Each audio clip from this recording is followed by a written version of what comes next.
And we are live. Greetings, greetings, family. Sister Shanice in the house with, as you can see, a wonderful panel lineup. We are eager to go into our conversation today. So you are in for a journey of enlightenment with these young comrades that we have from the continent of Africa. So, family, please do hurry and come through the door. Please do let everyone know that we are live, that the Sister Shanice Show is live on YouTube. Tonight, we have a very interesting conversation that we're going to be having. As always, family, we try to keep the topics that we bring for discussion here on the Sister Shanice Show. We bring them we make sure that they're relevant, they're educational, and we bring speakers and guests who can transform your minds after hearing them. And today, as you can see, we have a wonderful, wonderful lineup of guests. So, yeah, please do greet us as you come through the door. I want to rise up those who have already dropped a message to us in the chat. Zachary's in the house saying B1, Black First frequency, all the way from Chicago, Illinois. Welcome, welcome. We've got Grassroots in the house saying greetings. I've been waiting all day for this great show. Thank you so much. We have Brother Gebra in the house saying blessings, family. Thank you so much. Wisdom Wednesday. From AM, give thanks, Empress Shanice. Give thanks, Brother Gebra. Give thanks to everyone already in the audience. Please do let everyone know that we are live and ready to go. So today's topic is entitled, Is it time for a borderless Africa? Is it time for a borderless Africa? Well, it's certainly time for us to have that conversation. And so what I'd like to do now is to introduce each of my guests to you. And as they introduce themselves, I'll be posting backstage. But let me tell you who they are and then give them an opportunity to give some opening remarks to you. So we have our brother Chongo in the house, who is an African affairs activist, professional in international relations and diplomacy, and he's also a student. Welcome, welcome, brother Mr. Chongo, all the way from Zambia. How are you? Thank you. Greetings, my sister. I'm all right. How is the Gambia? How is Africa treating you? After you left the diaspora, of course, you have the feel of the continent. Greetings to you, my sister. Thank you so much. The Gambia is treating me well. I can highly recommend to the family in the diaspora that they pack up bags and relocate. The sun is shining. We've got a pleasant, gentle breeze, and the people are beautiful. They're friendly and welcoming. I can certainly recommend the Gambia to our family. Thank you so much, my brother, for asking. And how is the Zambia? Zambia is doing well. Zambia is well. We are in the rainy season, and we are moving towards harvesting. Such a beautiful country, such a peaceful and a happy country, I must say. Africa has been always happy. Only that from the time we got in touch with these people who never loved us from the beginning, we started facing challenges. So these challenges are not of our own, making. These are inherited challenges that we face, and we are here to ensure that these challenges should not continue in the motherland. We make this continent and this country a home for all Africans, and everyone is welcome to come to Zambia, a peaceful country. We are all happy, enjoying, and looking forward to a peaceful and a welcoming continent as a whole. Thank you so much.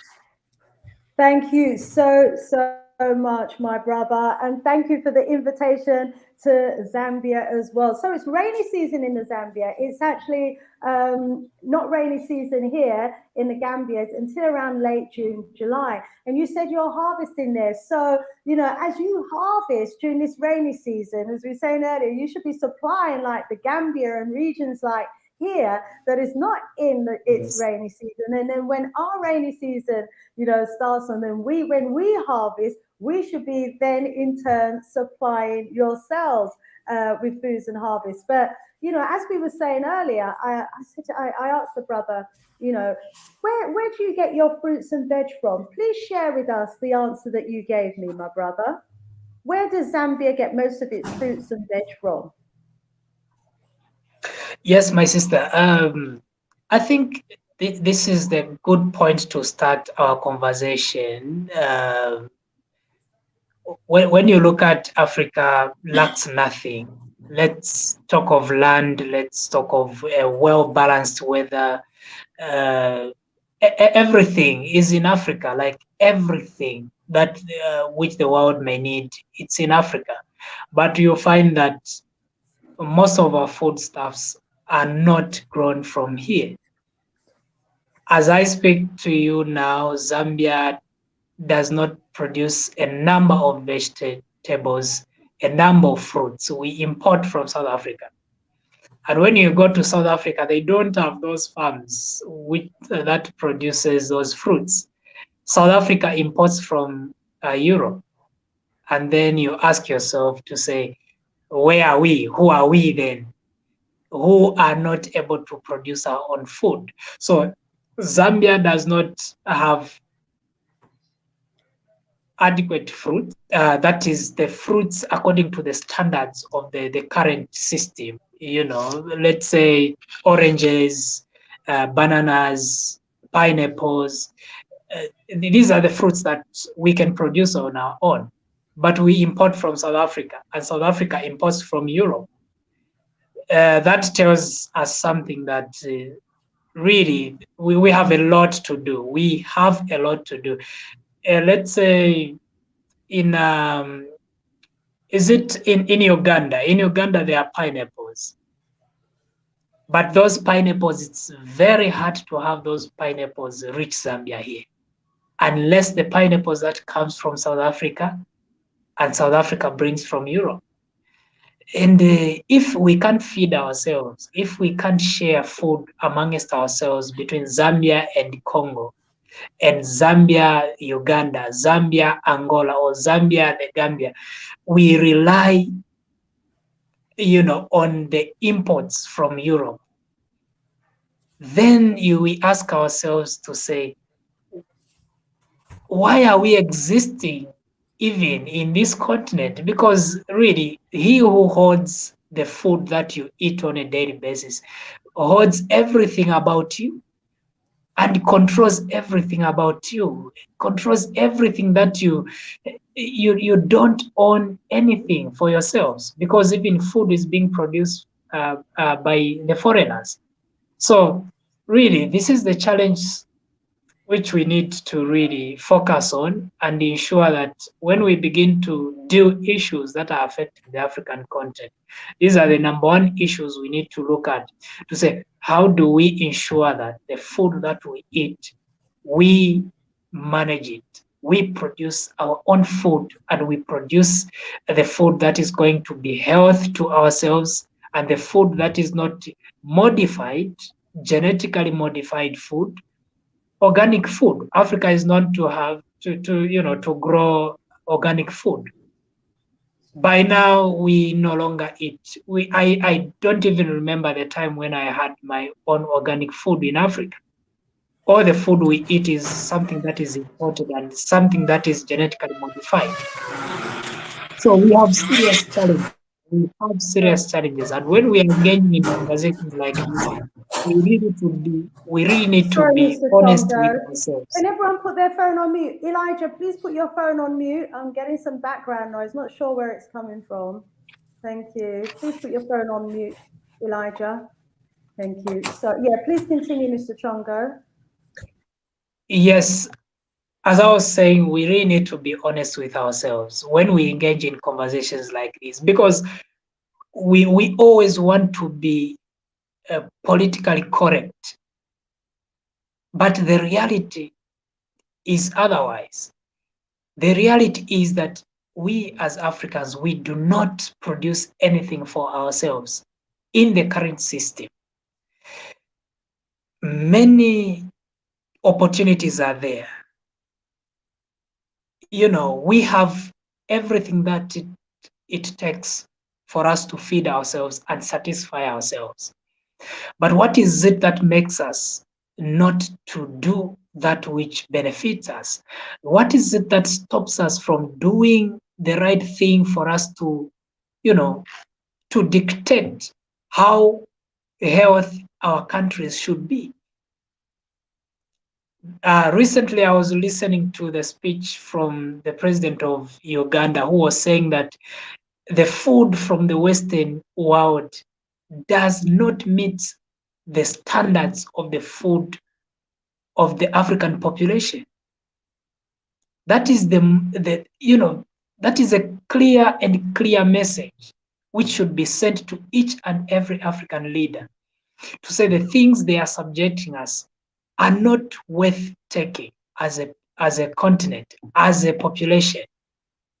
These are not foods that we need to be eating, but no one is concerned about it. As we are talking now, many African countries are debating as to whether to accept the genetically modified seeds to be supplied in the African continent.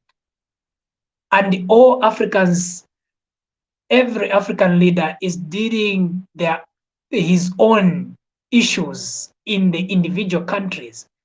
But the Europeans and other Western countries are focusing on having Africa in one basket and deal with Africa as an individual country, not as a little divided countries, but as one continent.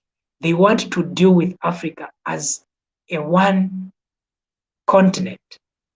But us, we are busy, as a divided little countries, trying to solve problems. These problems are beyond an individual country, because the agenda of the Western world is the agenda towards a race. It's not an agenda towards an individual country. As long as you are an African, you are subjected to what they want to give to a black man. It doesn't matter whether you come from Zambia. We will be coming It back to doesn't you, matter Mr. whether. Chongo. Yes, sorry to stop you in your tracks there. Your opening has taken us right into the heart of the topic that we are going to be discussing today, Mr. Chongo. Thank you so much. I mean, I'm sure the audience, as I was, is absolutely shocked to hear that Zambia is getting most of its fruits and vegetables from South Africa, who are in turn getting their fruits and vegetables supplied to them via the European markets. It's the same here in the Gambia. When I came, I was expecting to be able to eat fruits and vegetables that's grown here in the Gambia in abundance. But that's not the case. Most of the stallholders, are proud to be selling what they call foreign fruits and vegetables. And, we are supposed to be eating the fruits of our own land, the land where we are, the air that we breathe within the region where we are, is linked to providing us with the minerals that we need. And it should be grown from the fruit, from the local soil, and we should be eating of the local soil. And of course, during a time where biological warfare is a real threat, during these times when chemical warfares and I was talking today about even the Ray and Nephew rum, which is synonymous with Jamaica, is actually being plagiarized right now and poisoned. A number of people have ended up in hospital after drinking, fake Ray and Nephew rum. People are out there deliberately targeting our produces and targeting us, yet to harm us. And, our governments are allowing, fruits and vegetables which should be grown in our countries to be exported.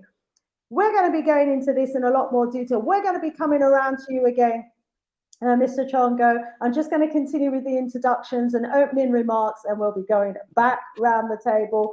And I can see the chat is already popping off. So our family want to get in on the conversation as well. We'll let you in. But first, let me introduce to you our brother Hardy Yakubu, who is the movement coordinator of Africans Rising.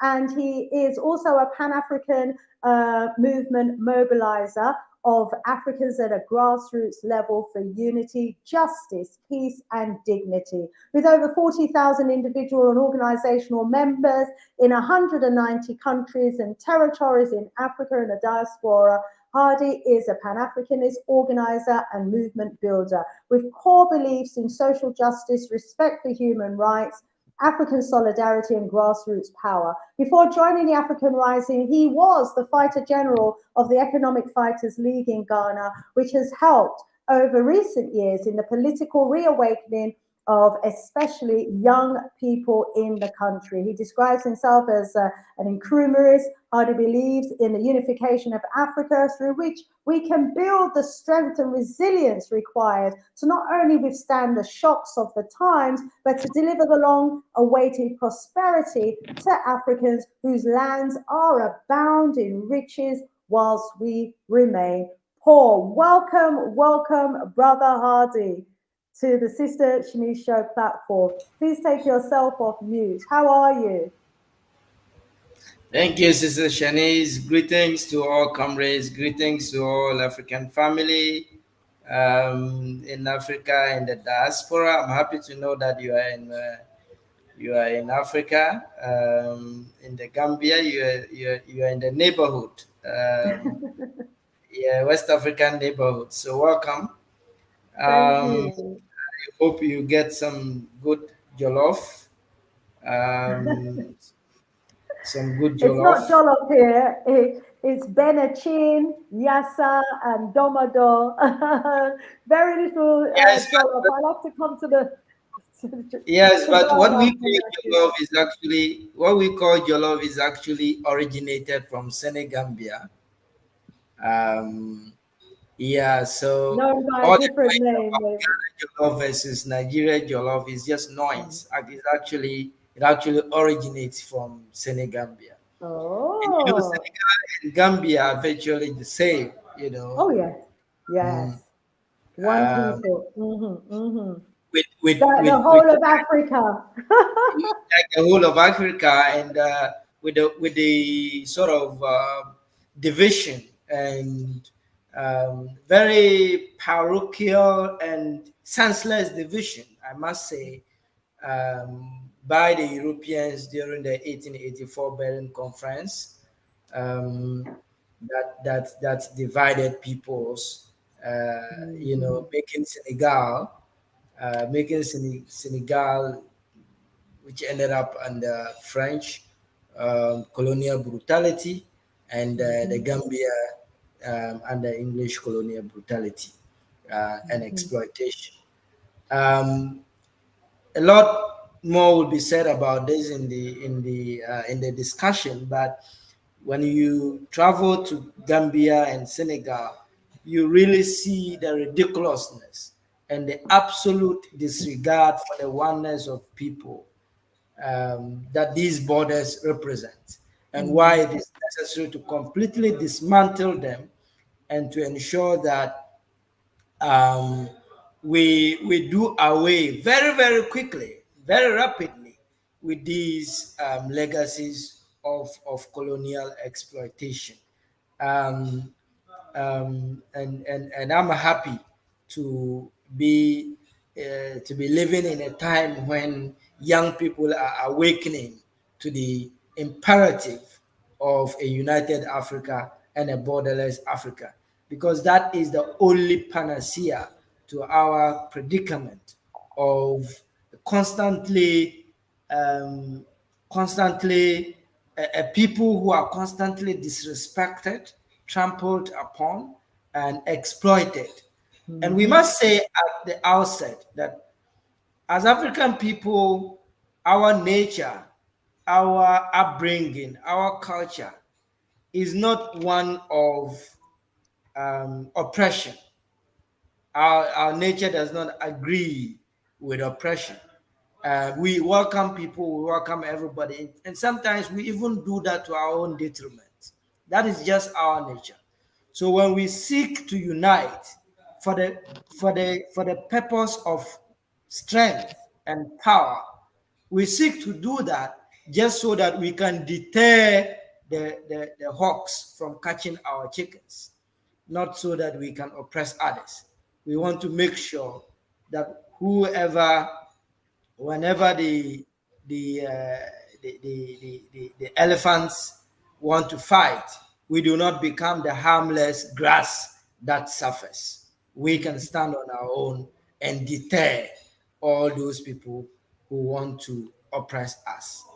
And that is what we ought to put in our minds as young people, as people of Africa, African descent. Wherever we are being oppressed, we are being disrespected, we are being trampled upon, we are being, our rights and dignity are being taken away from us. Our people are being killed like chickens in the United States by police people, but also by white supremacists. Our people are being killed and disrespected in Europe. Our people are being killed and disrespected even in Asia, which we may say could historically even sympathize with our situation, having also gone through colonization and all of that.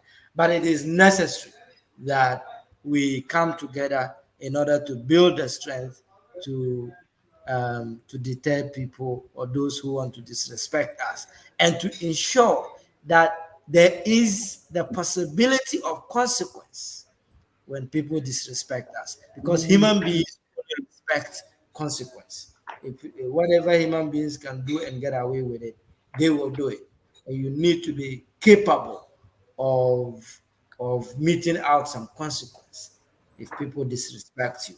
And that is what we lack, and that is why we are being trampled upon. It is only unity that can give us that strength, and it is the reason why we need a borderless Africa. Thank you very much. I'm sure we will come back shortly for the fuller discussion.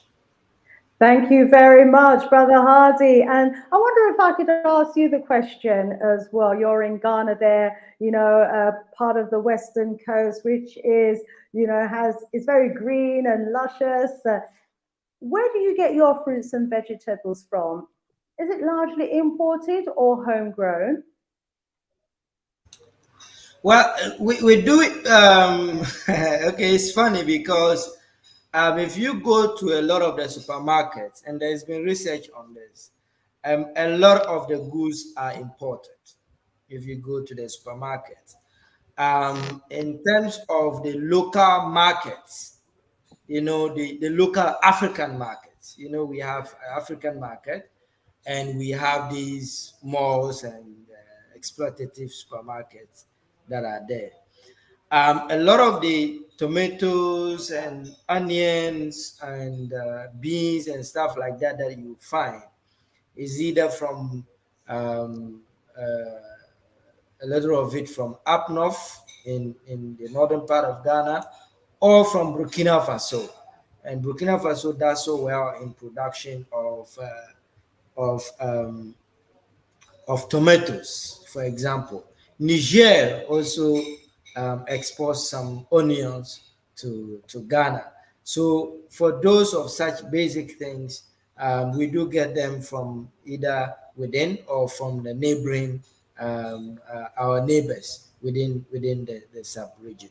But if you look at exotic fruits, those that are not uh, produced here but are consumed, we do import them, like apples and things like that.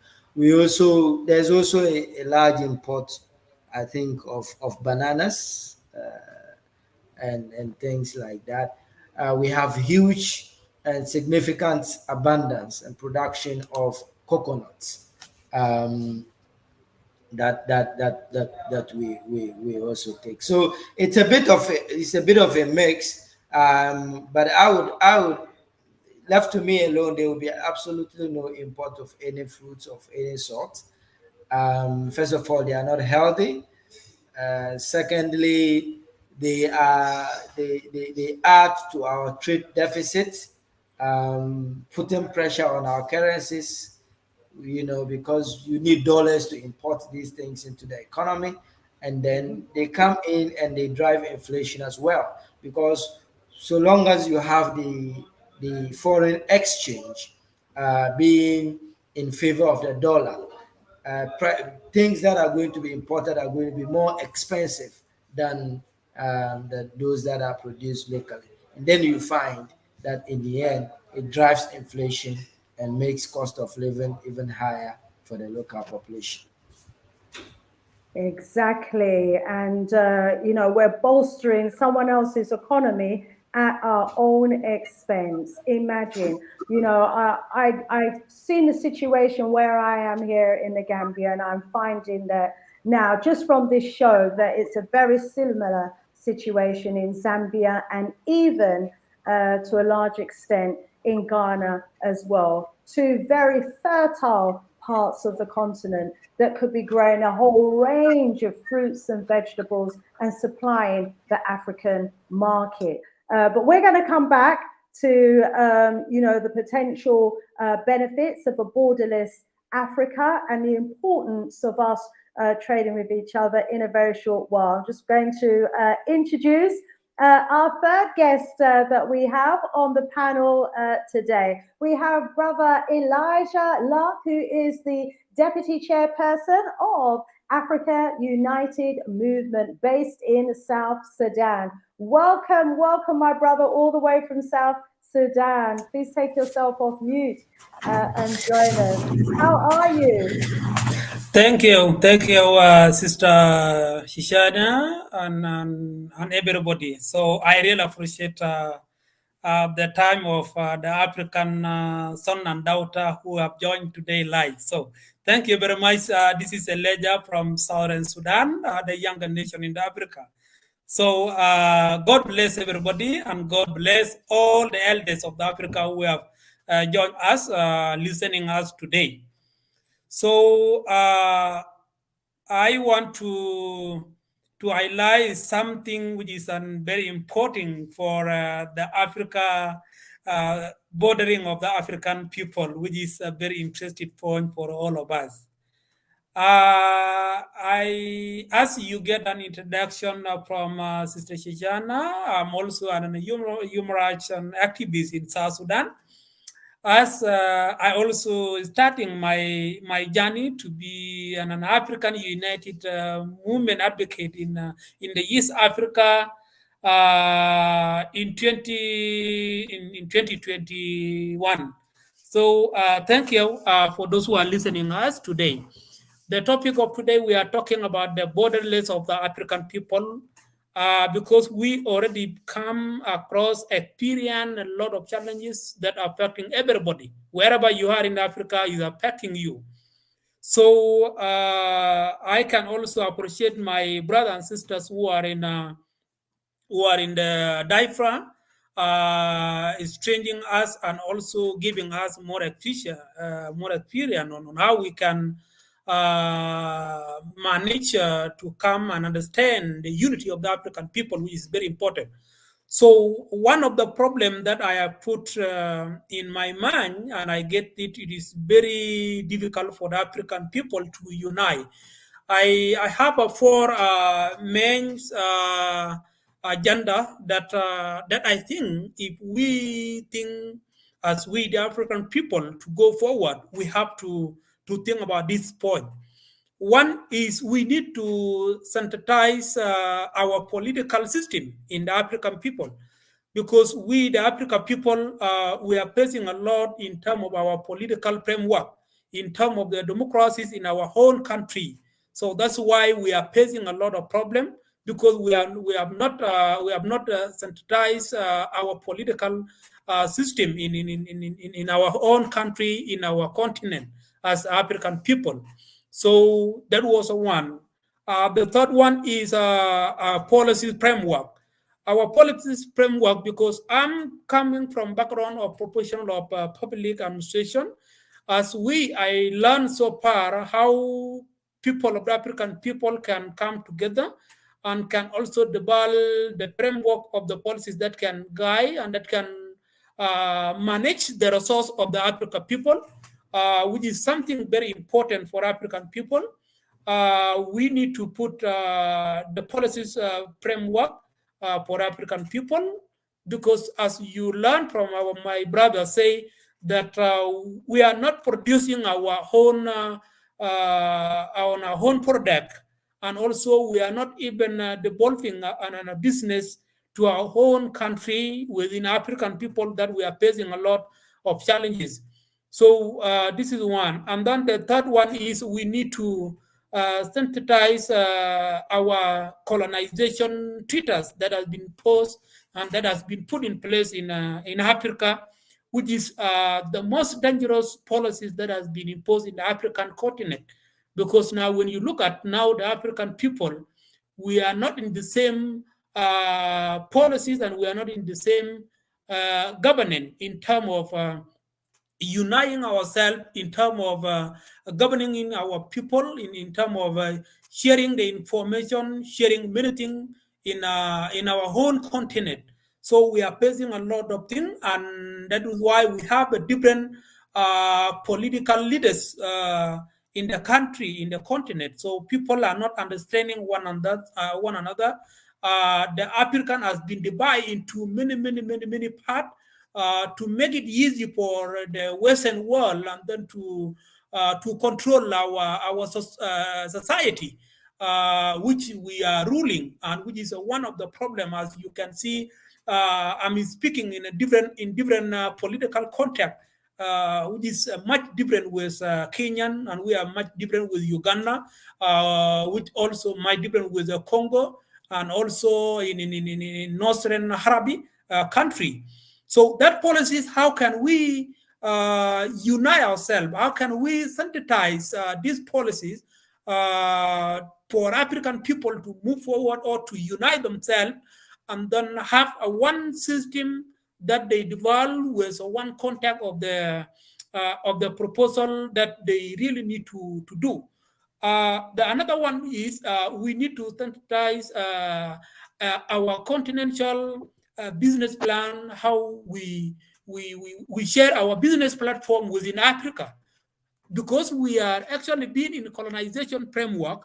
That's why you see we are not our business is not developing within in our own continent. So this is one of the problems. If I have a business, I cannot be able to go and work in Kenya, or I cannot be able to work in South Africa. I cannot be able to work in Nigeria. I cannot be able not to work in Liberia. So, and all this thing came into the impact of the colonization that we have. This is a colonization framework. We are in a colonization. When you look at now the problem that destroyed Africa nowadays, most of it I can say that it is a humanitarian. The humanitarian that has been imposed in Africa is the one that destroys everywhere in Africa, because we are not in the management in the management of that humanitarian that has been come and that has served the people in Africa. When you look at now our policies framework, country like South Sudan is in war, and Congo also is engaged in war since a long time ago, many years. When you look at other countries in Africa are also suffering, engaging themselves in war, and then imposing the humanitarian in South Sudan. And the role of the humanitarian, many of the African people, they don't know. They don't know the mission and the vision of the humanitarian of the Western world. You start from the UNICEF. You can look at the UNICEF, how they manage our children. And the African people are silent. Look at the World Health Organization, who is managing our health society. The health status of the Africa has been controlled by the World Health Organization. When you look at now the World Food Program, the tie of the food, which my brother has mentioned very clear. We are not in the position, and we are not in the policies to manage our own food. We eat the food that we don't know where this food has been produced from, and then given to our children and then to consume it, which are the leaders of the Africa has been divided through the colonization treaties. This is the main thing, and this is one of the problems we, the African people, and that is our role as we, the people of the African United Movement, to ensure that the African people have come to one agenda, to ensure that the African people have to synthesize their political in their own continent. So this is something that we need to listen, all of us. Best repair to the point one that I mentioned in very clear. We need to synthesize our political system in the country, because what is happening now is our leaders are not understanding. What are we doing now? How can we do the borderless of the Africa? First, we need to start from the leadership of the African. Each and every country in Africa, the young people have to wake up to synthesize, to also ensure that the leadership of that country, whether you are in Uganda, you are in Southern Sudan, you are in Kenya, you are in South Africa, you have to make sure that the leadership system in your country has to understand the benefit and the importance of the unity of the African people in the African continent. This is the one thing that the young people have to understand very clear.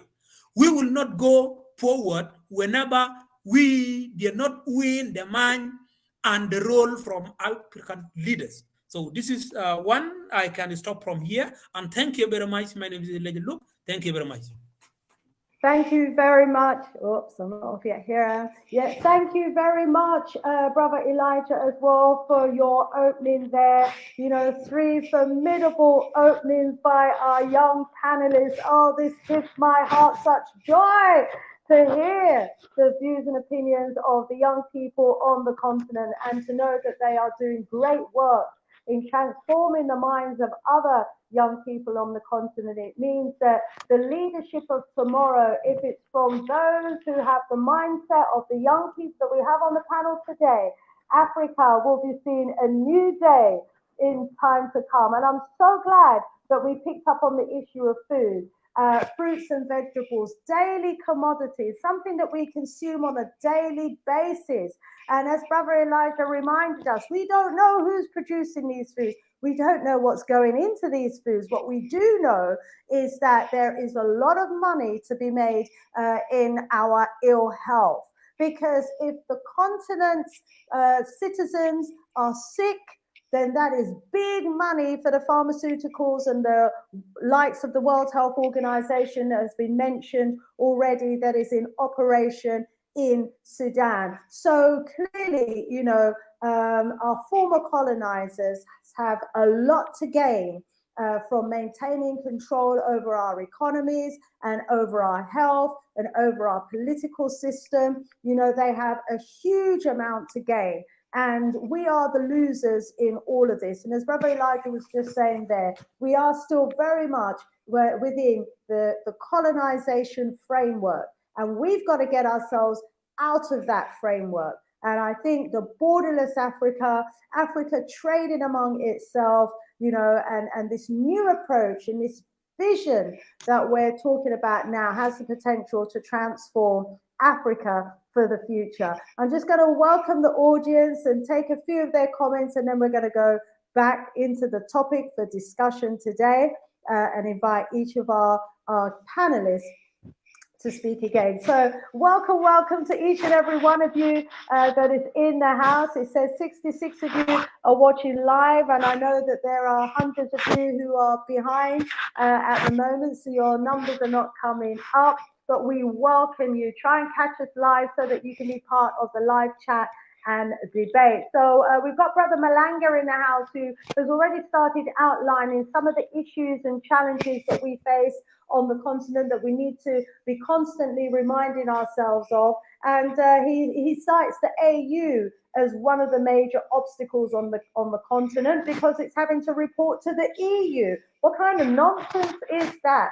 And then secondly, he says, you know, the foreign army bases on the continent is a major issue of concern that needs to be dealt with. And I'm sure those of you who are on WhatsApp have seen the images, for example, of French army officials training Africans on the continent and arming them with missiles, which they will then, you know, use on the continent to cause mayhem in the villages and in various parts that they are targeting because of the mineral wealth under the ground that they want to clear. So we've got foreign army bases on our soil that is training up these mercenary groups that then become the, you know, the Al-Shabaabs and the Shabals or whatever they want to call them of the day. Thirdly, he says the fact that Africa doesn't have its own currency is something that needs to be addressed as a priority, as well as having its own central banking system. And fourthly, you know, it needs to have its own trading platforms and laws that suit Africans.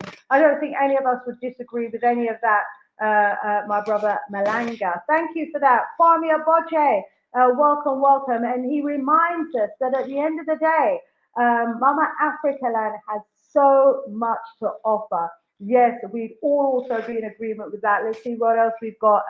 We've got Yashon in the house who says that I'm an organic farmer presently based in Cutler, California. We develop preventative, healthy living products, value-added products, and distribute them globally.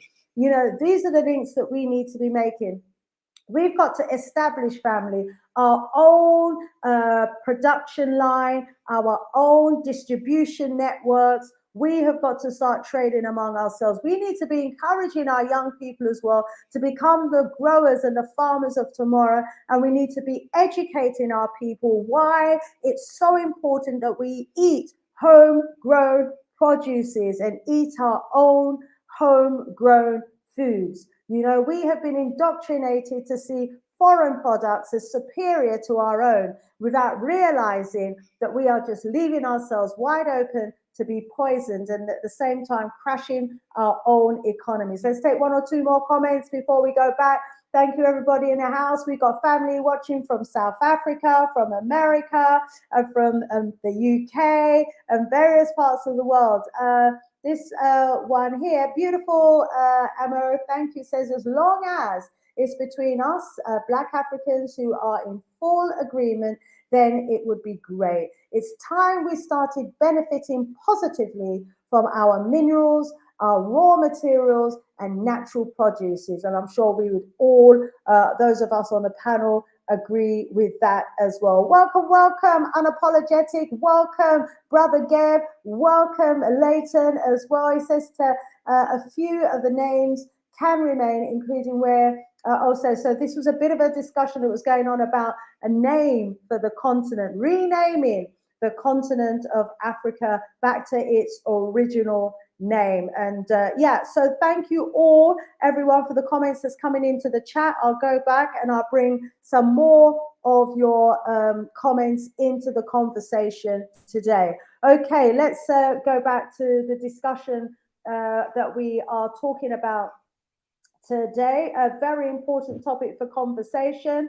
You know, is it time for a borderless Africa? That is the title of today's conversation. Now I've got some notes here. Let me quickly go to my notes on this particular topic. So, you know, most of us, and it was really interesting when I started looking into this, because most of us are used to seeing those really awful, heart-wrenching images of Africans, of refugees, as they're fleeing the continent in those really small packed boats, precariously sailing across the Mediterranean towards Europe. We've seen those images, but how many of us know that the reality is also very similar on the continent itself?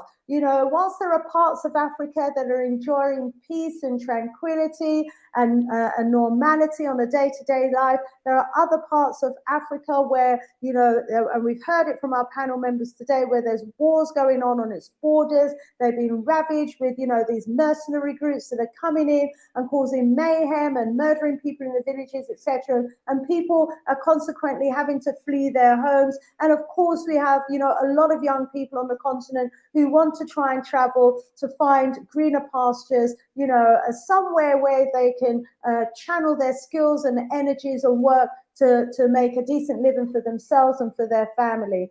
And in an article, an Al Jazeera's article that I was looking at, it was talking about how Africans on the continent were actually being treated as foreigners by neighboring countries, their own African neighboring countries. For example, on the 7th of February, Kenyan police arrested 41 undocumented, they're called undocumented Ethiopians. So African Kenyans arrested African Ethiopian, who they were calling migrants, and 2 smugglers at a house in Nairobi. It was an all-male group which was reportedly on its way to South Africa. They're going to be prosecuted now for breaching Kenya's immigration laws, and they're likely to be deported back to Ethiopia. Now, they are considered to be lucky because, according to the article, it said that between 2020 and 2022, the authorities of Mozambique, Malawi, and Zambia discovered the bodies of more than 100 undocumented migrants from Ethiopia who had died from hunger or suffocation whilst traveling clandestinely towards South Africa. We're talking about a continent, Africa, that has, a potential economy of at least 2.5 trillion, probably a lot more because that's been underestimated. And so, we ask the question, does a borderless Africa not offer the best hope for unleashing the continent's potential? Why should our young people be putting their lives at such risk to try and find, work and opportunities elsewhere? And if they did decide to travel from one place in the continent to another, why are they being regarded as immigrants? We're going to go into the conversation now about, the potential of a borderless Africa and be mindful why it's so, whilst at the same time being mindful why it's so important that we're having the conversations now, that the leaders are talking about a unified Africa, and that it makes more political, economic, and social sense for Africa to be united and to have a borderless continent. Let's go over back to our brother Hardy Yakubu. Welcome back, brother Hardy. Thank you, Sister Shanice, and I do appreciate a lot this platform and the need for these conversations that help us to remind ourselves of where we have come from and why we are where we are, and to chart a path for ourselves in the future. The historical context within which a borderless Africa can be understood is very well known to us, and I think we can go as far back 1900 in the first Pan-African Congress that was held in the UK. Sylvester Williams and all those great ancestors, and then all the way to the 5th Manchester Conference that then set the tone for significant Pan-African rallying for independence of the African territories then under colonial rule. The rallying cry was, Africans, you only have your chains to lose. You only have your chains to lose. W.E.B. Du Bois, Kwame Nkrumah, Nyerere, and many others were instrumental in this 5th Pan-African Congress in Manchester. We fast forward to 1958 when the All African People's Congress conference was convened in Ghana just 1 year after independence. They became the need to sort of convene this All African People's Conference. And that had come after the convening of the Conference of Independent African States. At that time, only 8 African states were independent. When they then decided to expand it to include all Africans in a conference to discuss the future of the African continent. And the purpose and the thrust of that meeting was about how to build Pan-African solidarity so as to help all those other African countries that were still under colonial rule to regain their independence from the colonial exploiters. People call them colonial powers or colonial masters. I don't think that is good wording. I think we should call them what they are, colonial exploiters or colonial looters. That is a better description that I would like to use. And this Pan-African solidarity, was on a level that had hardly been seen in the previous decades, in the previous century, because there was not only cross-border collaborations between, let's say, Kwame Nkrumah and Nnamdi Azikiwe, Ghana and Nigeria, and then also Secretariat in Guinea, and Tafawa Balewa, and Bankole in Sierra Leone, and all of those people. There was not just that sort of cross-border collaboration. There was actually cross-pollination of ideas between those in the African continent and those in the diaspora. And so you will remember the likes of W.E.B. Du Bois. You remember George Padmore. In fact, both Du Bois and George Padmore relocated to Ghana in those early days. And we have a library actually in Ghana called the George Padmore Library and African Cultural Center, which is a real resource for African and African diaspora correspondences and relations. W.E.B. Du Bois had initiated a particular project called Encyclopedia Africana, sort of to write a compendium of African history that would be a reference point to correct all the racist academic literature that had been constructed about Africa and Africans, just to justify the barbaric slavery and colonialism that we had been subjected to in years past. Du Bois had not got much support in terms of funding for this project. But when Ghana became independent, Kwame Nkrumah invited Du Bois to relocate to Ghana. He gave him all the offices and all the necessary staff and things like that that were needed in order to complete that project. Unfortunately, it did not complete before Du Bois unfortunately passed away, and much less was done afterwards. Not long afterwards, Kwame Nkrumah's government was also overthrown in a CIA orchestrated coup d'etat or counter-revolutionary rebellion in Ghana. Fast forward to 1963, when the the heads of states and governments meeting in Addis Ababa on 25th May 1963, formed the Organization of African Unity.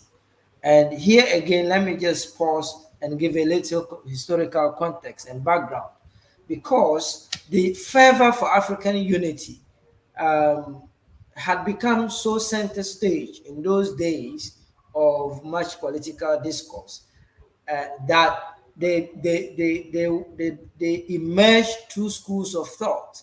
The what we now come to know as the Monrovia and the Casablanca groups.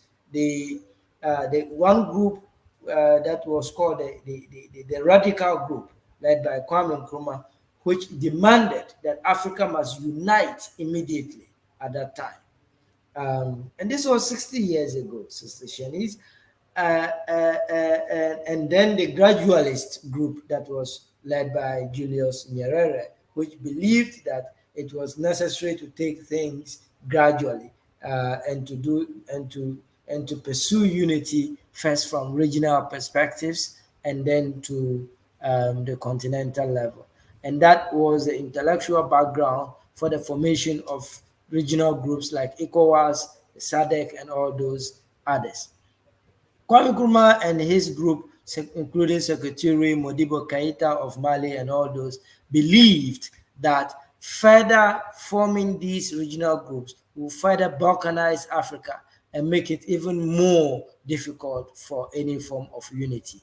This, however, did not win the debate when they came together in 1963 in Addis Ababa at that fateful conference of 33 African independent heads of state of independent Africans states in that meeting.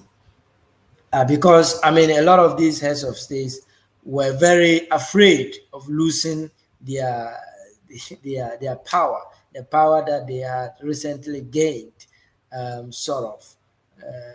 in their little cocoons known as these countries, non-viable as they were, but they preferred to hold powers over non-viable small territories that were not going to have any serious stake in world affairs, except being puppets of the Western colonial order or neo-colonialist order, as it then was transforming into. So the radicals lost the debate, and Organization of African Unity then became a watered down sort of outcome of what the radicals demanded. Kwame Nkrumah famously said that Africa must unite. We must unite or we perish. This was his words when he talked to some of his colleagues in that meeting. Now, I'm narrating this history just so that we can see that the discussion around borderless Africa is not a new discussion.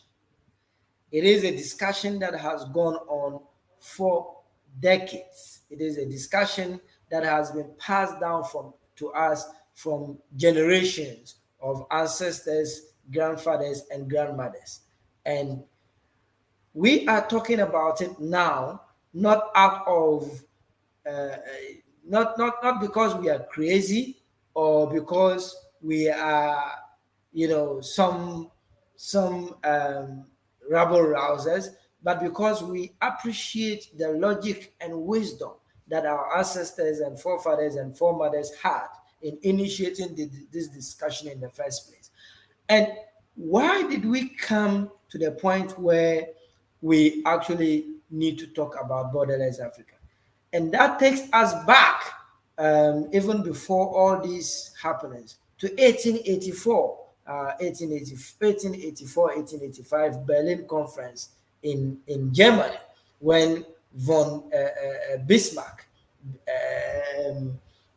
the then German Chancellor, convened his European colleagues to a meeting in Berlin to decide on how to how to divide African territories amongst themselves. This is the genesis of the borders that we have today. And so when people defend these borders, I sometimes do not understand whether they know the history of how these borders even come into being. And when we talk about this, people like to remind us that even before the Berlin Conference, African ethnic groups or kingdoms or empires did have their territories. No doubt about that. But historians and archaeologists have found evidence, and they will tell you, and this is not so long ago, this is just about 19th century, they will tell you that these kingdoms and empires, even though they had large and vast territories, did not maintain rigid borders that spelled of sovereignty as we know it today. Sovereignty as we know it today. They were very fluid, territories that allowed for movement in and out. And the reason why the territories have to be fluid and allowed movement was because a lot of these ethnic polities were spread across vast territories of land. And I'll give you several examples. If you look at what we call the Moli Dagbani ethnic conglomerate in spread across the western part of Africa, you will see that several smaller ethnic groups coming together to form this, but which got their origin from just one ancestor. They all trace their origin to an ancestor that is called Dewa, now Dewa. So you see that the Bamba, the Mamprisis, the Nanumba, the Moses, even to some extent the Wala, the Pusiga, and all of those people. Now, in this day and age, today, because of the artificial borders that were drawn by these Europeans, this family has been completely divided between Ghana, Burkina Faso, and Togo. There are some people, so you'll find that a lot of the people in the Musi ethnic group are actually in Burkina Faso. Some of them are in Boku, in Upper East region of Ghana. Some majority are in Burkina Faso. Some of the Mamprisi are also in Ghana, and the Dagomba are also in Ghana. If you look at the Mandara, if you look at an ethnic empire that was existing before all this colonialism, the Mandara was divided between Nigeria and Cameroon. The Ewe today are divided between Ghana and Togo. And in fact, if you go to some of the Ewe communities, you will see that some families and households were actually divided, such that in one house the father and the mother and some of the siblings will be in one part of the border, in the Ghana part, and in the Togo part you will see that one of the wives and the other children are also in the Togo border. So they eat breakfast in Ghana and they eat lunch in Togo. It's absolutely ridiculous. If you look at the Hausa, the Fulani, the Grumanche, and all of these large ethnic groups have been so divided along all these artificial borders that it is difficult to reconcile even historical narratives of these hitherto empires. So this is the genesis. And these European people sat in Berlin dividing Africa amongst themselves without ever setting foot in Africa and without knowing the people who were then living there. So even on that basis alone, upon the regaining of independence, it it is justified for us to do away with these borders. But beyond that, we have issues of trade, we have issues of cultural understanding, infrastructure, economy, purely on economic basis, because neoliberal economies tells us that the economic man and woman is a rational being. It's a rational being. So let's talk rationality, economic rationality. If you look at the current state of intra-regional trade, in Africa, we are doing 15% of intra-regional trade, meaning that the amount of trade that is conducted in Africa, only 15% of it is within the African continent. As much as 85% of Africa's external trade is with Europe, America, and Asia. Not even Latin America or the Caribbean, where a lot of our siblings are. We don't trade much with them. We don't trade much with our own African neighbors. We trade a lot with America. We trade a lot with Europe. We trade a lot with Asia. And then the consequence of this is very obvious. When you do so much external trade to those kinds of countries that are dominating the global economy, whose main currency of trade is in dollars and other, highly protected currencies, you are doing so at the expense of your own economy, because your foreign exchange is going to suffer, because you're going to need foreign exchange in order to be able to import all these. And our trade is actually, what we export is dominated by raw materials, whilst what we import is dominated by finished goods. So the value of the imported goods is more than the value of the exported goods. That is going to affect our currencies. So rationally and economically, it makes more sense to trade amongst ourselves. If you look at the sort of infrastructure that is needed to facilitate free movement of people, that infrastructure is not there, because we insist on maintaining these borders. If we open up these borders and ensure that there is free movement of people across, we will have the incentive to create the infrastructure that is needed for Africans to move amongst themselves and to trade amongst themselves. Today, we are talking about the African Continental Free Trade Area to promote the free movement of goods and services. It is people who produce goods. It is people who move goods. How can you have the movement of goods and services without the movement of people? And that is why at Africans Rising, we have taken it upon ourselves that, look, this talk about borderless Africa and free movement must not be at the top level, at AU or ECOWAS or SADC level alone. It must be a conversation that the people themselves will have.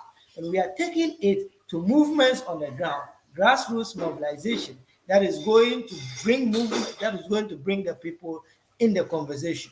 People can agree and disagree. There is absolutely nothing wrong with that. There are some people who disagree that we don't even need borderless Africa. Fine, let us judge you, but we must not allow ourselves to be dictated to by the exigencies of the interests of Europe or America or Asia. I'm sure we all agree. Absolutely. Interest must drive this agenda.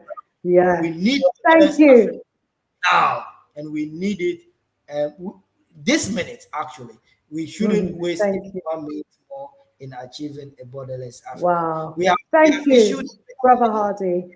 Thank you so much, Brother Hardy. I mean, I know you've got so much more that you want to contribute. Hopefully, we will be able to come back round to you again. But I must allow time for our other guests to come in and speak as well. You've been on for 20 minutes, Thank and you so I much. thank you for laying that history out for us so that we're all on the same platform and mindset in terms of the history and how it is that we've arrived at where we are at. And as you was talking about the artificial borders that was created at the Berlin conference, we had Brother Geb there who was saying that, you know, the Berlin conference and all the decisions that were made there ought to be determined as an illegal declaration of war against the African continent, and we should be prepared, you know, to override all of that, Haiti style, if necessary. And you're right, how can we have a borderless Africa in terms of trade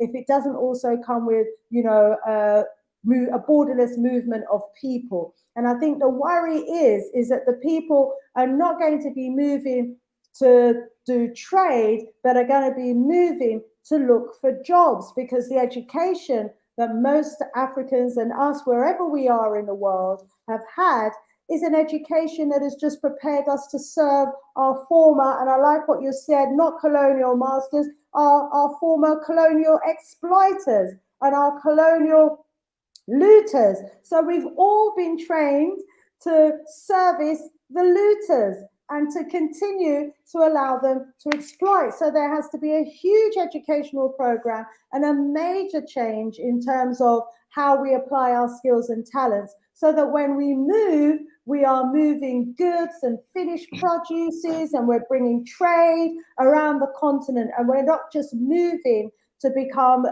some might say, a burden on another man's country where we're looking for a job that doesn't exist. So, but, you know, let's move over now to our brother Chongo. You've heard all of what our brother Hardy had to say there. Phenomenal contribution to the discussion. Let's hear your perspective and your take on this, Mr. Chongo, please. Thank you, my sister. Thank you, Brother Hadi. You have laid the foundation of this conversation, you know, pointing out to exactly where we are coming from, where we are, and where we are heading as a continent. As I said earlier, that as we engage in these conversations, we really, this time around is the time when we need to engage into honest conversations. And let us be honest with ourselves first before we can confront what is ahead of us. The odds we are fighting against are huge. The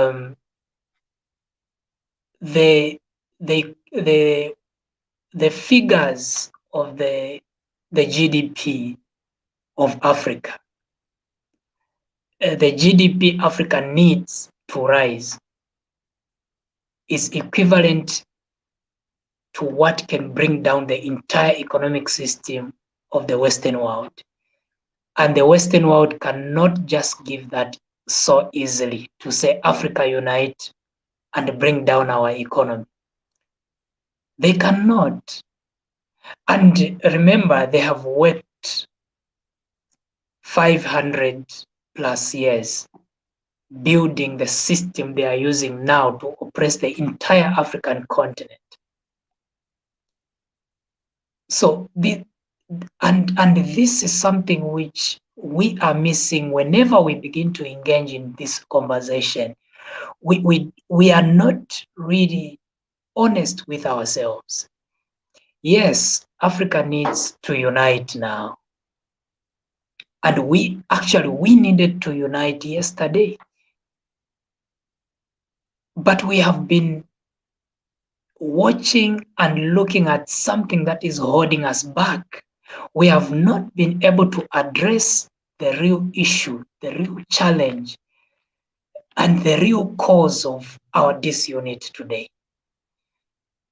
When we look at the Western world system today, they crafted it according to the way they wanted to build it and dominate the world.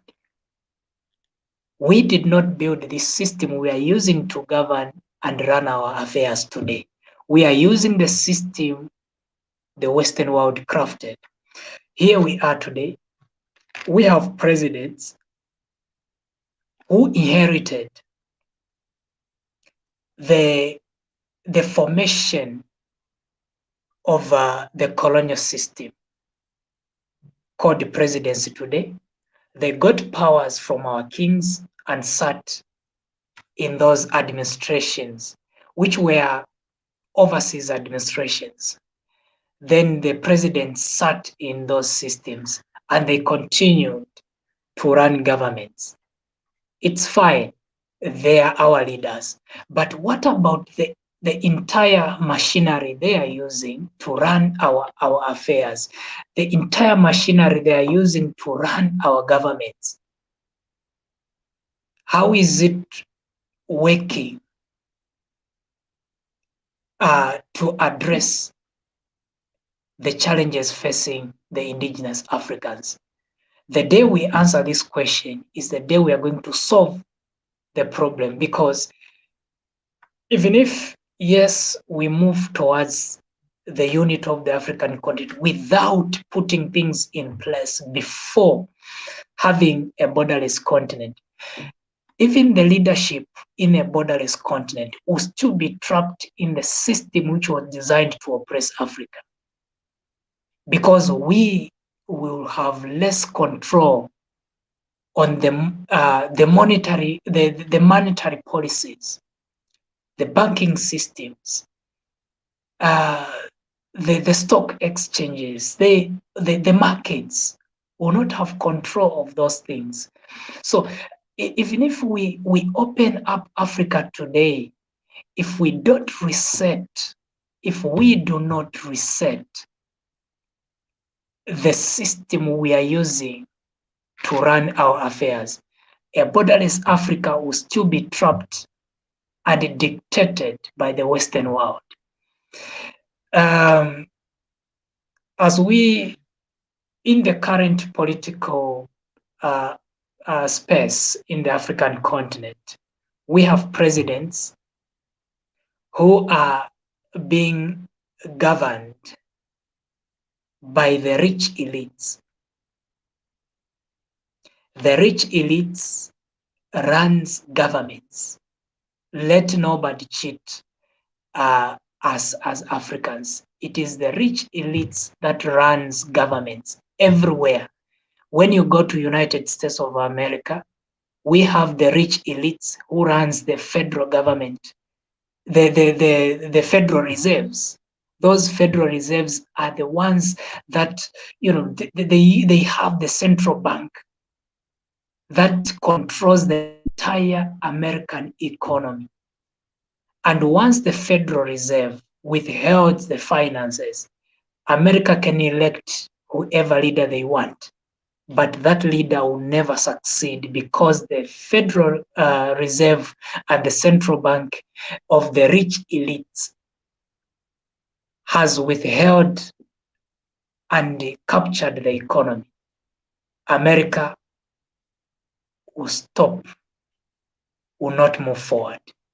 So those rich elites are the ones that runs the government of the United States and are the ones that finances all central banks of the former colonies. And these same rich elites controls the rich elites of the smaller countries.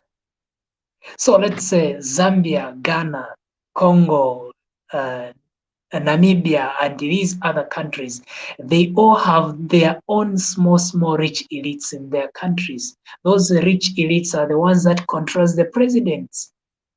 So if these rich elites in these small countries are controlling the presidents, these same rich elites are still being controlled by the rich elites from the Western world. Then let's open Africa and make Africa free. Yes, we are going to move, but who is going to be managing and dictating our economies? As long as the economy of the African continent, it is still under the system of the Western world. Whether we open Africa, nothing will work for an African. So these are honest conversations we need to be addressing.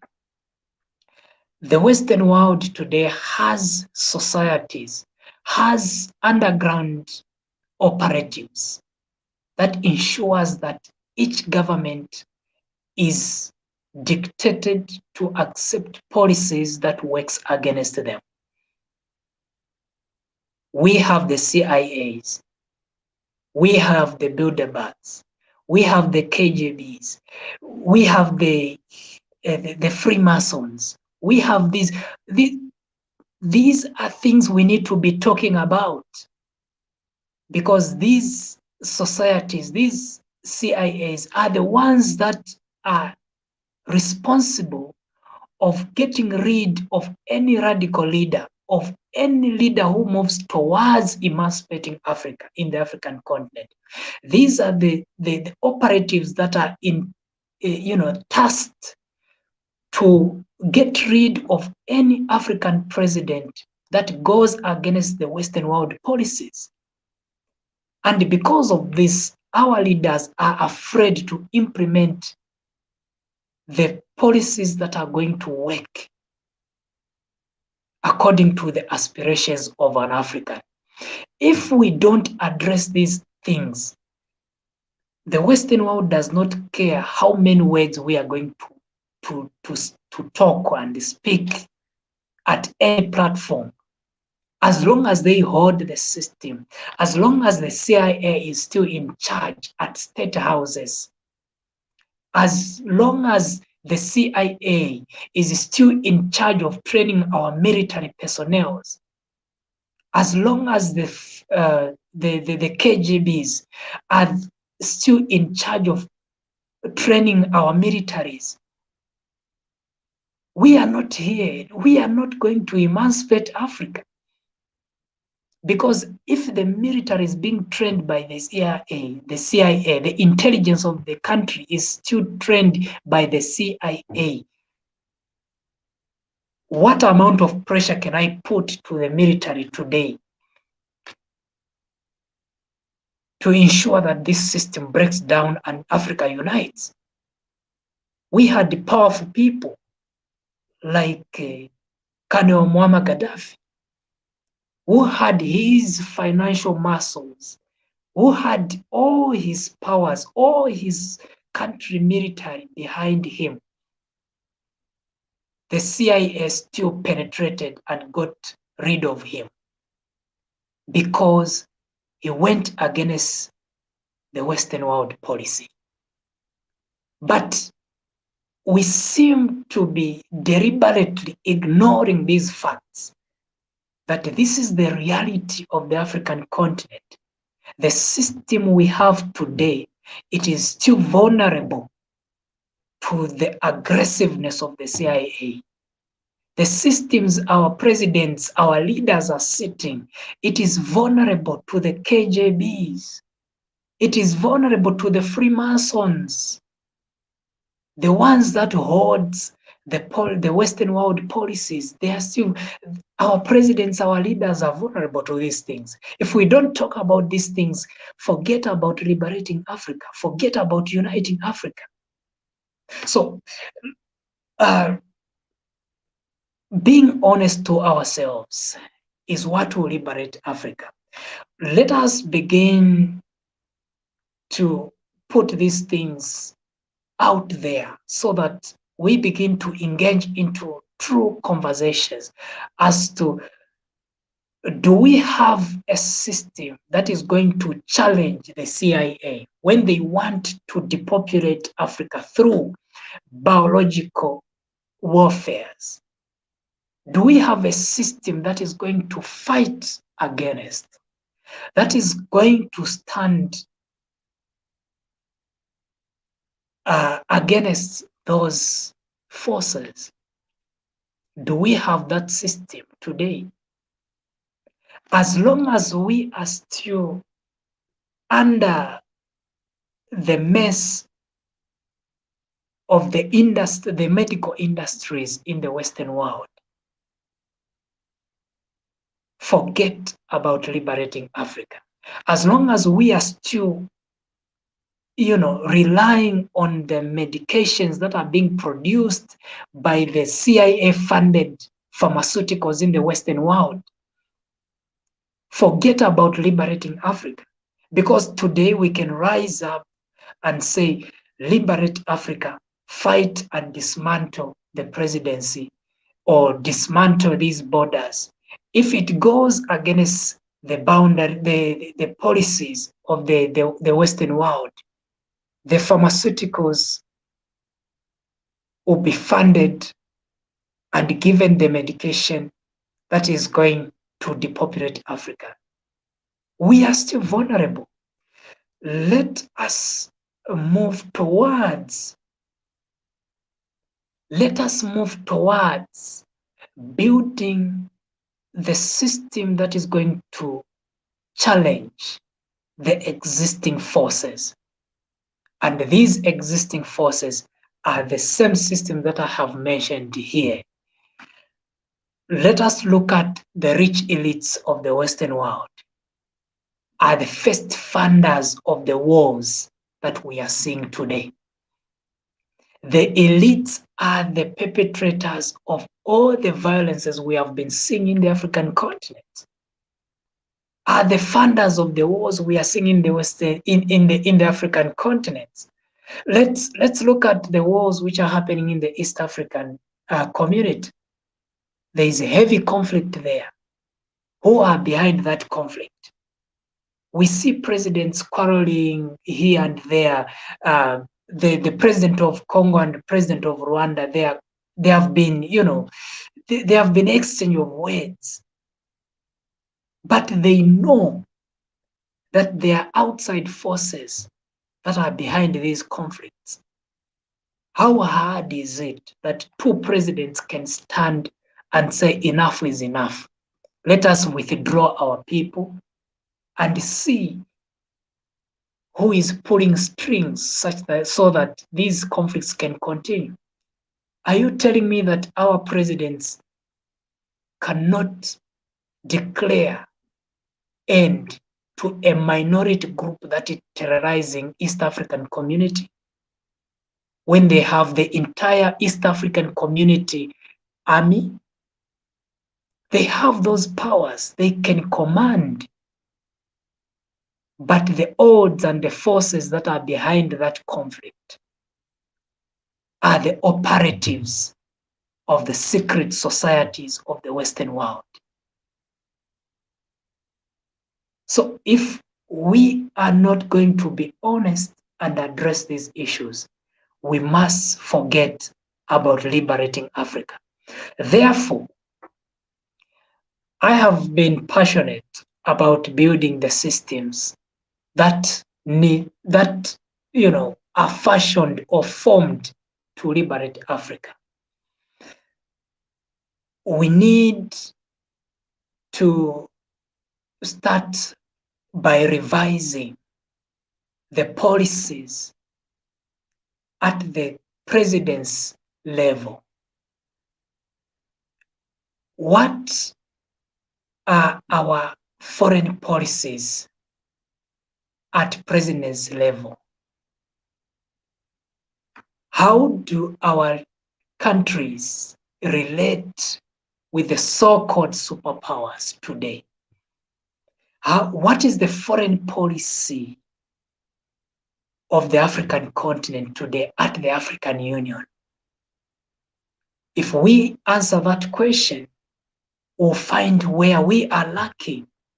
Because if our foreign policy still includes the contribution of the European Union, if our foreign policy still includes the contribution or still has the seat of the United States of America, then it means even our free continental trade area will still be hijacked by the foreign elements, and it will still be dictated and managed by the foreign powers, because as long as they still have a seat in the African continental free trade area, as long as they still have that seat, their policies, their contribution will still be superior because they have the economy, they have the means of crippling the entire economic system.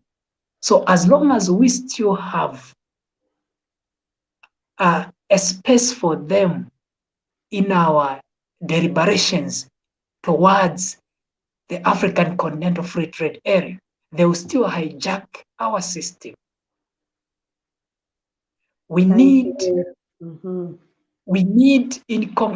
in concluding, we need to move towards disconnecting ourselves completely from these systems that have for far too long worked against us. The moment we disconnect ourselves, it is the time that we are going to realize that we are now dealing with the affairs of the African continent with the interests of an indigenous African in it. And that is where the true liberation and the true freedom and the true borderless continent comes in, which will be run by the Africans and Africans alone. Thank you so much, Mr. Chongo. And again, it was hard for me, to cut you there. Time just goes by so quickly. I'm trying to monitor this, and you had your 20 minutes, and in that time, you really laid out for us some sobering thoughts.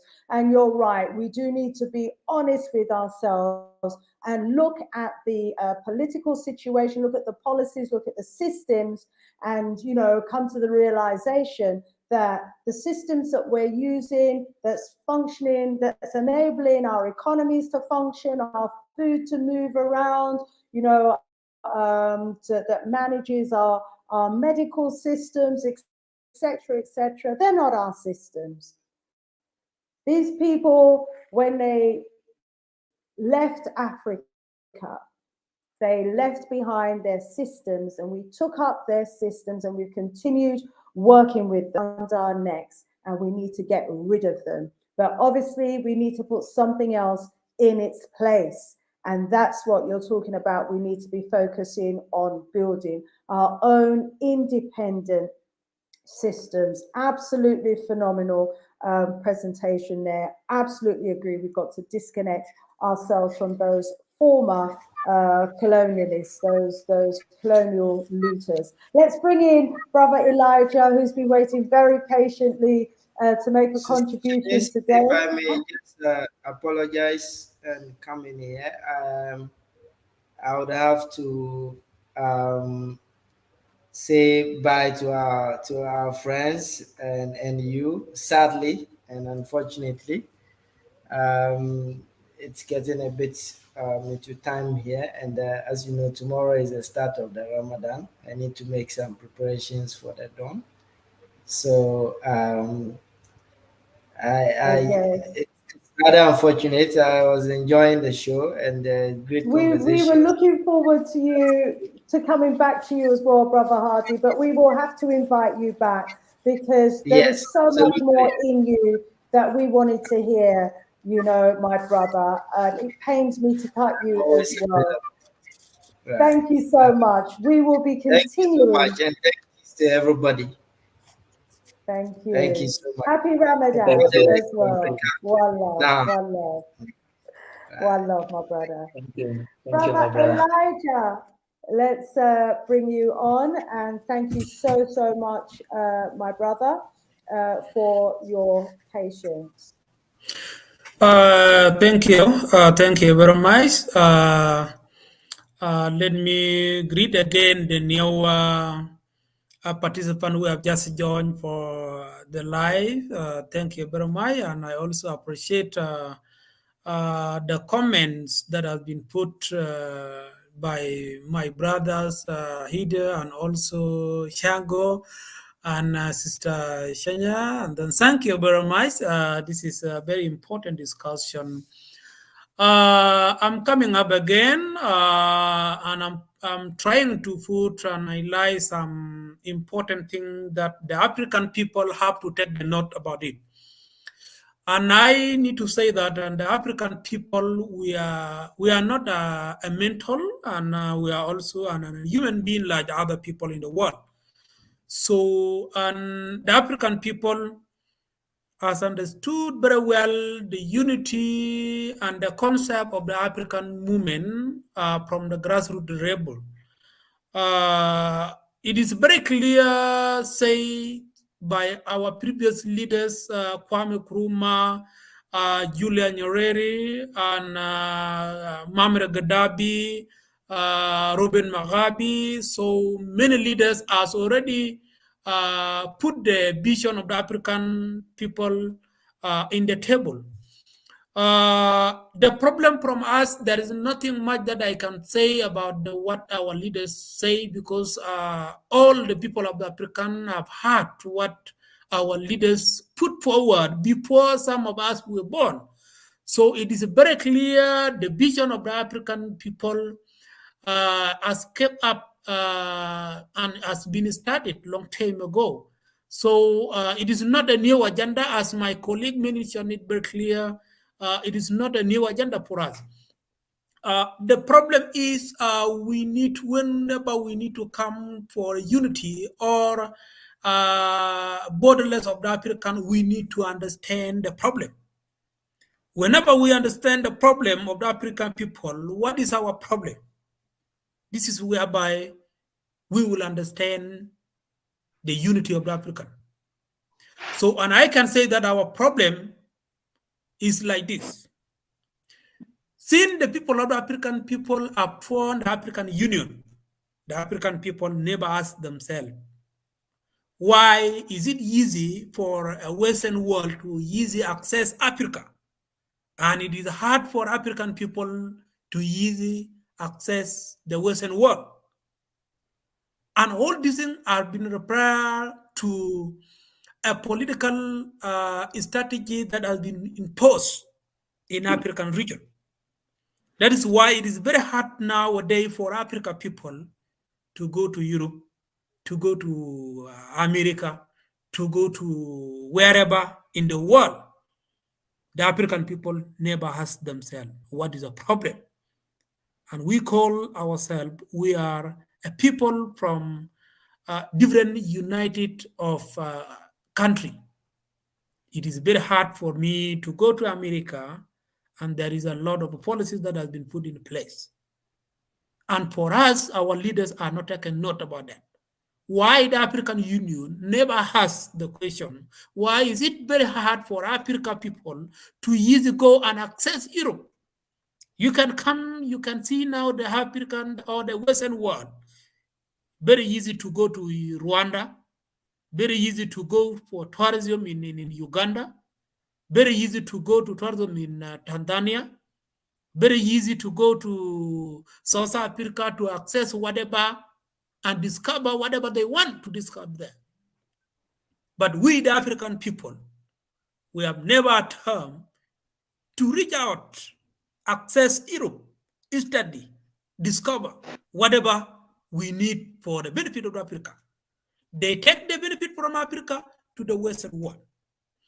That is one of the problems that our leaders in whole the African continent are not questioning themselves. About that. The second one is the problem for the African people. We don't believe what actually that can be a benefit for us. Like now, the idea of African unity has been brought to has seen long time ago in Haiti in century. But still there is other people didn't believe.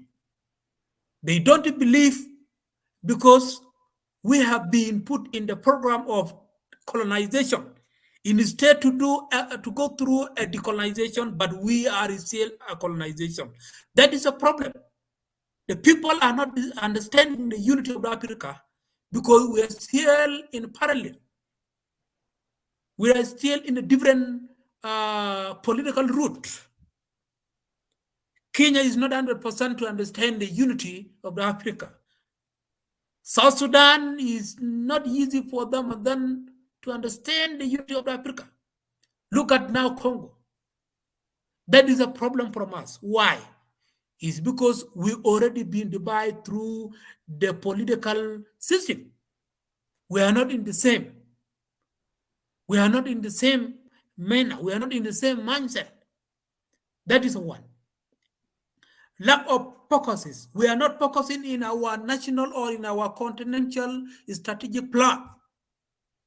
We don't believe the unity of the Africa to unite all of us wherever we don't believe our plan that can move forward the vision of Africa people. We don't believe our strategic plan. That's why we are now in the problem. The third one is geopolitics that has been imposed in Africa. Our political, like my sister Shishana said it very clear, we have a different education system in Africa. We have a different political democracy in Africa. And it is very hard for African people to join all this together. It is very important. It is very hard to them. The problem from us is we need to pick all those objects that has been put in Africa continent. The third one is the relocation policies that has been imposed in Africa. Why? We are under colonization. There is an ongoing human traffic in Africa, applied through the UN policies, which many African leaders, they don't understand, and they don't analyze, and they don't see.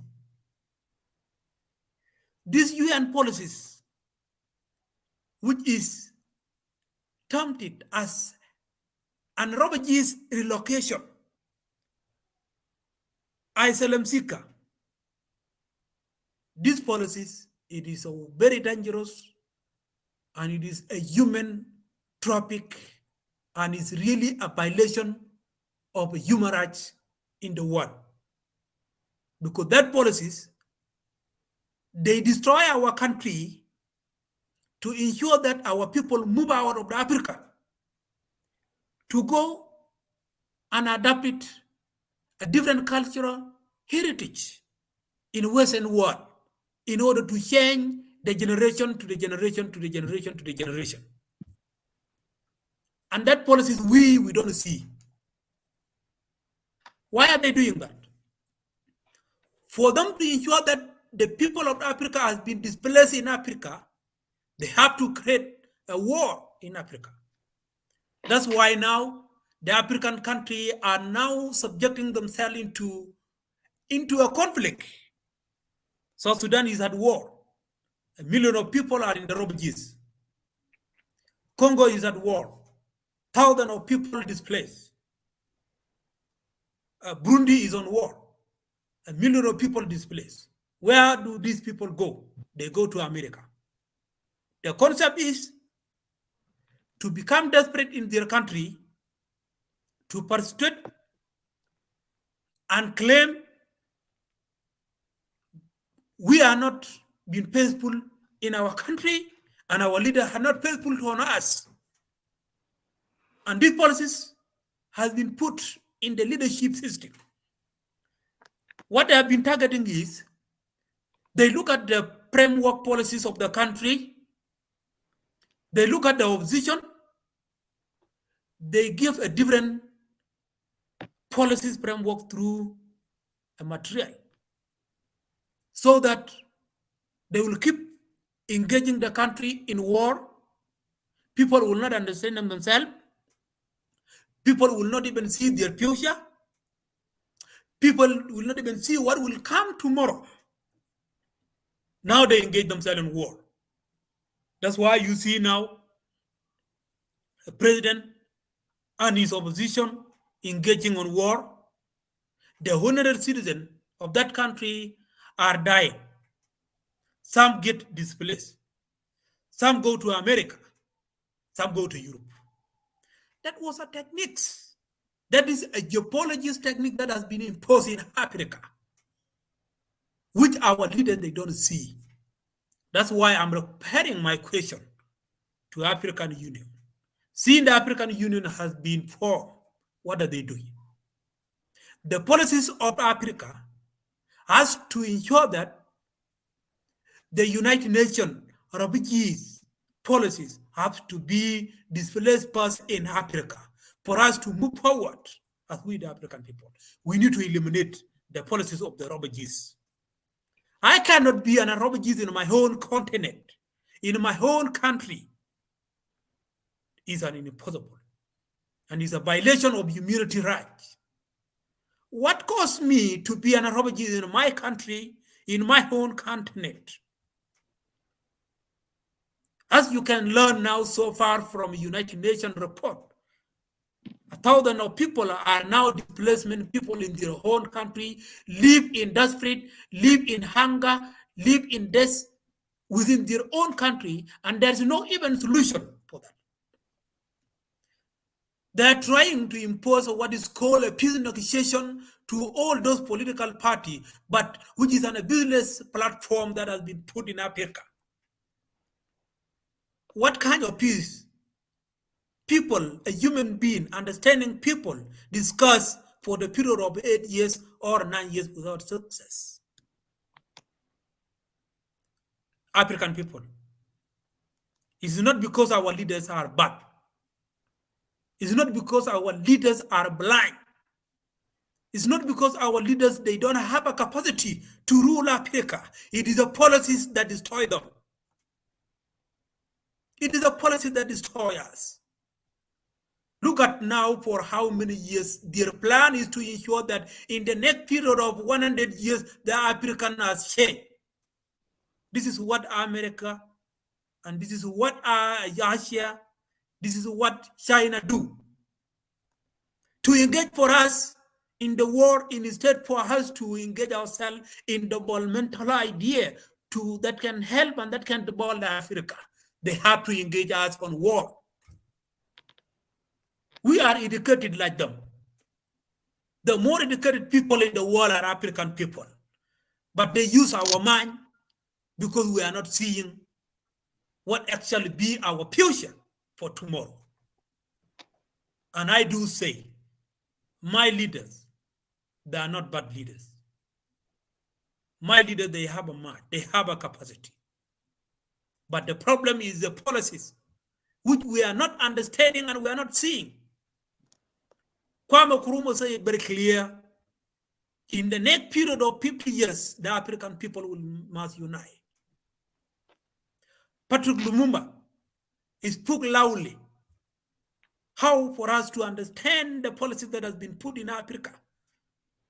Look at now the cultural system of Africa disappear. The system of our ancestors that we are using previous is not exist, is no longer exist. Our children are now adopting a system, a different culture that they don't even know, and we are using, and we take it as initiative. That paper and that promote their cultural system. But I say, the cultural system of Africa will not remain the same with the Western world and will not come together in the future. We will remain in our cultural system and let us promote our culture in Africa. Our culture is not bad. Our culture is not bad. And your racism will never change because you go to America or you go to Europe. I will remain the same Black Africa. And I will remain with ideology of my ancestors in the next period of 100 years. Thank you very much. Thank you very much, Brother Elijah. The importance of culture there. And yes, we hear you very clearly, my brother, about as it's been said in the chat by the Jamaican Junker, the destabilization tactics that is being used to drive millions of our people away from their homes and to other countries around the world, where they're then, you know, culturally reorientated into the ideology of the West. But you know, at the same time, the importance for us to maintain our African culture, and that, you know, it's not the leaders that are bad, you were saying, but the policies, you know, that they are implementing and operating, which goes right into what Brother Mr. Chongo was telling us about the systems, the policies, and unless we do away with those former colonial structures, then irrespective of the leaders that we have, they will continue meting out the same problems that our people have been enduring for the last 60 years, because they are following policies and procedures that have been laid down by the former colonizers, and they are operating within the confines of a colonial framework and construct to our demise. Mr. Shongo, you know, we have 8 minutes left before the top of the hour. I wonder if you could take 5 of those 8 minutes to wrap up. Yes, we do need to talk about solutions, but we also need to understand the problems and the challenges so that our people, all of you who are watching this show, can be part of the solution. Brother Mr. Chongo, over to you. Indeed, thank you, my sister. Thank you so much, our viewers and my brother.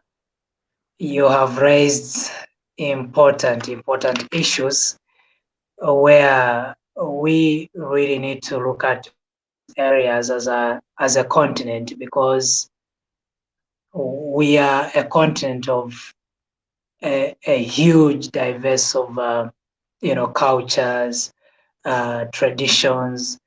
All those things speaks to our unity. Once we understand each other culturally, it is very easy to integrate and begin to understand each other as to how we can work together and trade amongst ourselves, exchange valuable things, the things that we value as a continent, what we value in the Southern Africa, what the Northern Africa values, the Western and the Eastern, the Central Africa brings together. We integrate, interchange, and then begin to work as a united continent. Those are the only, you know, issues that we have neglected. We have considered to not matter so much, but they are the real issues which we need to look at for us to be able to understand each other and come together. Thank you so much, my brother. And I want to conclude by saying that Africa's unity is the key at the moment. And for us to unite, we need to do away with anything that does not define Africa. Anything that is the Western world's construct, we need to do away with it.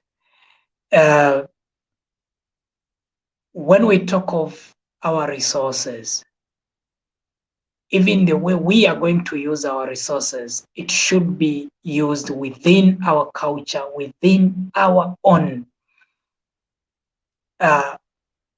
you know, economic structures. If the Western world uses copper to make ammunitions, let us use copper to make our own things which we need to use, and benefit from them. Let them use what they want to use. Let them not dictate and define what we should use our resources. What I'm saying is, let Africa begin to redefine herself. Let we as Africans begin to dictate what we ought to do with our resources without the supervision of the Western world. And once we do that, it will be very easy for ourselves now to begin to look at what we from the Southern Africa can get from West Africa. The tea from West Africa or from East Africa can move freely to the Southern Africa. The Southern African products can move free to West Africa, to North Africa, to Central Africa without restrictions, because we are now integrating and interchanging what we, produce as a continent without looking outside. These are the things we need to be focusing on at the moment, not through the recommendation or dictations of the Western world. We need to look within, and we need to do away with anything that is to do with the Western world and begin to satisfy our markets, satisfy our economies, satisfy our population with the things that are being produced within the African continent. Let us not look at thinking of exporting our resources or exporting our products. No. There is a saying in the African continent that the river does not skip holes. If what we produce has not yet satisfied the African population, we have no reason to look outside to satisfy the Europeans. If they have got their own standards, let them stay with their standards. With our own standards, we are going to satisfy our population and ensure that what Africa produces feeds Africans, and Africans get satisfied with what we produce. Then we will look outside. This is the only solution to our independence as an African continent. And thank you so much, Sister Shanice. We look forward to another productive conversation going forward. As young people, we need more of these platforms for us to be sharing our ideas. Thank you so much, Sister Shanice. We thank you so, so much, Mr. Shongo, for your invaluable contribution to the conversation today. We thank you also, Brother Elijah, as well from Sudan, bringing us the fresh perspective of what's happening in that region and reminding us of the work that needs to be done to educate our people in that region as well. We thank our Brother Hardy in his absence as well. And I agree with all of what has been said today. It's so, so important that we recognize some of the real challenges, that is stopping Africa's progress. Whilst we talk about a borderless Africa, we also need to be mindful of the real interference, the external interference and the obstacles that are in our way, the old ancient antiquated colonial structures that we're still, and confines that we're still operating within, that goes against our progress. Those barriers need to be removed, those old shackles need to be torn down, and new structures, Africa, that's going to liberate Africa, put in its place. Absolutely agree with all of what's been said today. I want to thank you, our wonderful audience as well, for tuning in and for keeping it locked. There's so much that's been said in the chat. I've just seen one where it's been suggested that Zimbabwe is going to be ordering coal from China. This is madness. Well, if that is true, it certainly is madness indeed. What do we need coal for today? I mean, England stopped producing coal about 30 years ago.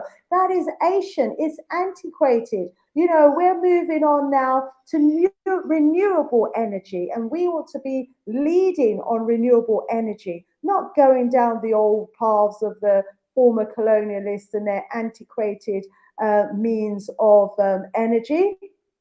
Come on, I mean, Zimbabwe's got, the young man that's creating helicopters, cars, and TVs that can run without energy, without your traditional electricity energy. Why are they not investing in him?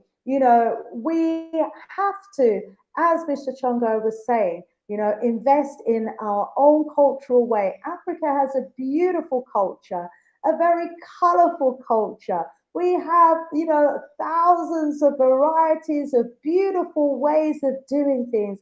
And we have to look to our culture for the answers to our problems and to develop a future Africa that's reflective of and that embraces our beautiful cultures across the continent. And we also have to put peace, at the center and the heart of everything that we do.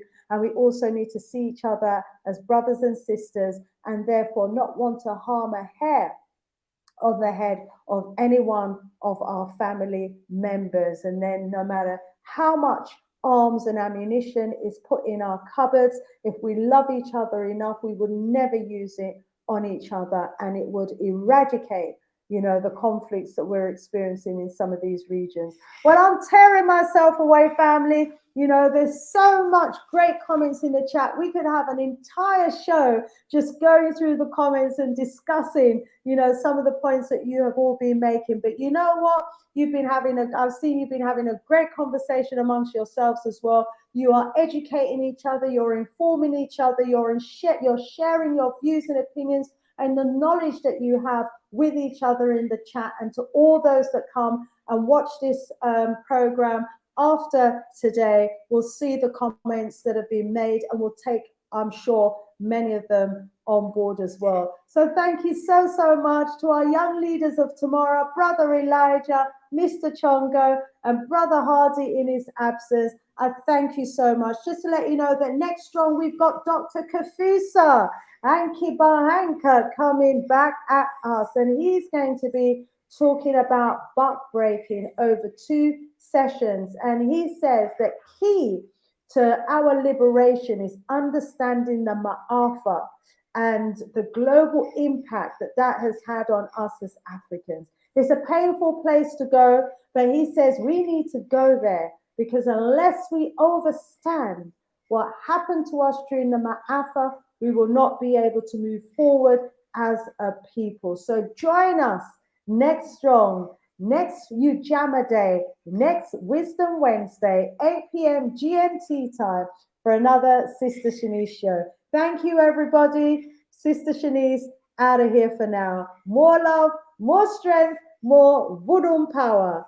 Please share this show because our people need to hear what Brother Mr. Shongo, what Brother Elijah, and what Brother Ardi had to say today. Thank you so, so much in advance. One love. Yes, Clive, get up, stand up, rise up, young people. Great words to end on. Thank you, Sister Shanice, out of here. Thank you. Thank you very much. Thank you. One love. African One people. love. Thank you.